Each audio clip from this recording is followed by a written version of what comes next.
میں گفتگو کی نیت سے حاضر نہیں ہوا۔ حضرت مولانا حبیب اللہ کو رب کریم جزائے خیر عطا فرمائے، ان کے حکم پر میں آپ کی خدمت میں دو چار کلمات عرض کر رہا ہوں۔ میں خود اس وقت اپنے آپ کو آپ ہی کی طرح تعزیت کا مستحق سمجھتا ہوں۔ ہمارے شیخ و مرشد حضرت مولانا عزیز الرحمن ہزاروی نور اللہ مرکزہ کے بعد میرے اوپر خصوصاً حضرت پیر صاحب کا والد والا شفقت والا تعلق تھا۔ آج میں اپنے سر سے وہ شفقت والا تعلق اٹھتے ہوئے محسوس کر رہا ہوں۔ اسی تکلیف اور اسی غم اور کرب میں آپ سے دو چار باتیں عرض کرنے لگا ہوں۔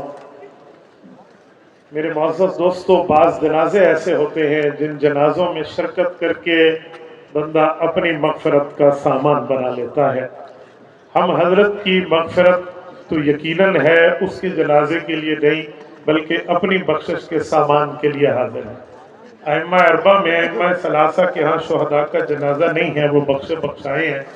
امام اعظم ابو حنیفہ رحمہ اللہ جو جنازے کے قائل ہیں، تو ان دلیلوں میں ایک دلیل یہ بھی ہے کہ شہید کے جنازے سے پڑھنے والوں کی بخشش ہو جاتی ہے۔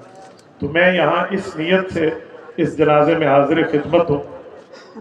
حضرت کے لیے بہت سی باتیں ہو چکی ہیں۔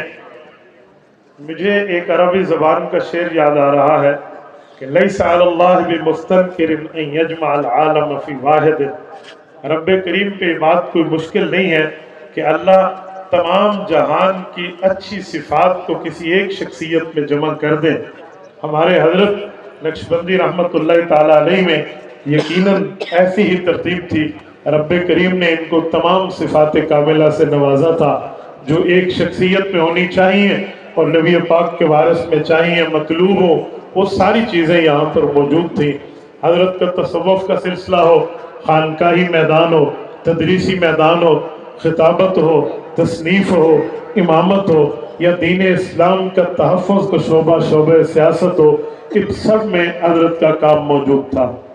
حضرت صرف ہمارے جمعیت علماء اسلام کے مؤید نہیں تھے، حضرت صرف ہماری تائید اور شفقت نہیں فرماتے تھے، بلکہ میں اس بات کا گواہ ہوں، حضرت شیخ الحدیث مولانا حبیب اللہ دامت برکاتہ العالیہ گواہ ہیں کہ حضرت نے قائد ملت اسلامیہ حضرت مولانا فضل الرحمان کے الیکشن کے جلسوں میں شرکت فرمائی ہے۔ حضرت نے گلی گلی ان کے لیے آواز لگائی ہے اور ان کے لیے باقاعدہ گفتگو فرمائی ہے۔ مجھے ڈیرہ اسماعیل خان میں حق نواز پارک کی حضرت کی گفتگو یاد ہے۔